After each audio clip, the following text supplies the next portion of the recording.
This is the 3D printed Tomb of the Cybermat. It's approximately 14 inches long in old money, and I'll zoom in and give a little in-depth guide as to how it's put together.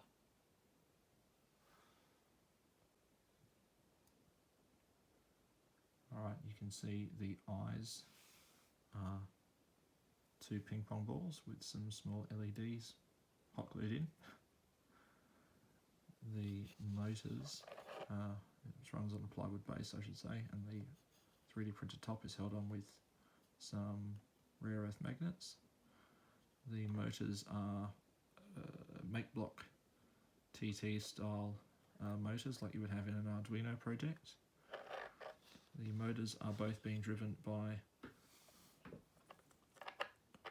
a quick run 1625 electronic speed control each, and the whole thing is powered, well not powered, but controlled by a 10 energy transmitter and receiver.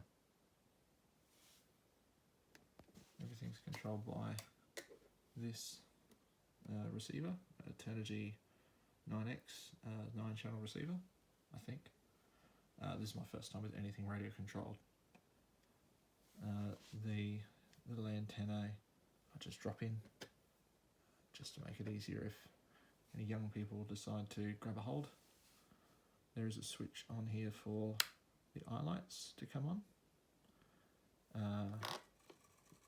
There is a servo in the tail that really isn't doing much at the moment, but the idea is that it should wag. And there, when you see the movie, there is a bit of movement. It drives on tank steer, so it'll go, well, all drive is done by the first stick. It works fairly well. I'm pretty happy with it. Thanks to everyone for watching. See ya.